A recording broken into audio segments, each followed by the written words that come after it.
Hi guys, ngayon nga ay pupunta kami ng sementeryo. Kaya ayan, tingnan nyo ang inyong madam ay dalang bag. Charis, parang madam, walang pera na madam. Guluhan na nga ako, hindi ko alam kung magtagalog ba ako o magbisaya sa aking voice over. Kasi nahirapan din ako minsan magtagalog. So ito na nga, pupunta na kami dyan ng sementeryo.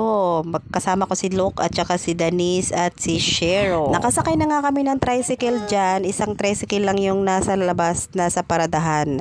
Hindi yata bumiyahe yung ibang tricycle. Napuno nga agad yung tricycle kaya umalis na kami. Kami pala ni Denise nasa harapan, tapos si Shero nandoon sa back right, tapos meron pang nakasakay na dalawa sa likod namin. Ginising pala namin si Luke kasi tulog yan sa duyan. Ang tagal niyang natulog sa duyan. Sarap ng tulog niya. Kaya yan, bagong gising yan si Luke. Binihisan agad namin. Tuwang-tuwa nga yan si Luke pag lalabas kami at pupunta kami sa highway kasi makakita siya ng maraming sasakyan at saka mga ilaw. Tuwang-tuwa yan siya. Hapon na nga kami dyan pumunta ng sementeryo kasi sobrang init buong araw kaya hinintay talaga naming maghapon para pupunta kami ng sementeryo at saka wala nang init kasi sobrang dami pa namang tao doon sa sementeryo. Maluwag nga yung kalsada kasi wala gaanong sasakyang nasa labas kaya mabilis lang din kami nakarating doon sa bayan. Nasa bayan na nga kami dyan, tapos lalakarin na lang namin papuntang sementeryo. Meron nga kami nakita dyan, may nahulog sa tricycle na medyo may edad na. Ewan ko bakit nahulog yan, siguro hindi naman gaanong mabilis yung tricycle kasi marami namang sasakyan, traffic. Ayan, dumaan nga kami dyan sa simbahan kasi daanan niya papuntang sementeryo. Tapos yan si Luke, sabi ko ay palakarin muna namin kasi wala pa naman gaanong tao. Yan, tuwang-tuwa naman siya maglakad. Pagkatapos nga ng ilang lakaran, ayan, at nandito na nga kami sa sementeryo. Una nga namin pinuntahan yung aking kapatid, tapos sumunod naman dyan yung aking papa, tapos yung aking mama kasi siya yung nasa taas, siya yung huli.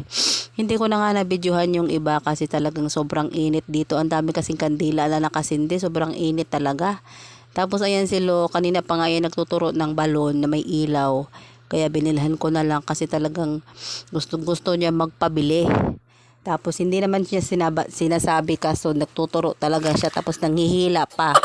Kaya yan, tuwang-tuwa na meron siyang balon. Palabas na nga kami dyan ng sementeryo, sobrang dami talagang tao, sobrang init, tsaka nakakapagod din yung maglakad. Kaya ayan, tumawid na kami dyan sa highway kasi gustong-gusto nga ng dalawang bata na pumunta ng Jubilee. Yan, dalawang bata, dalawang matanda na pala yan. Kaya ayan, pupunta na kami dyan.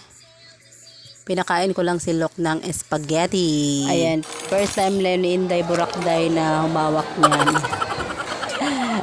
Nagbibiro pa nga yan, kinakausap niya yung number. Ano ba yan? Ewan ko ano yan. Basta.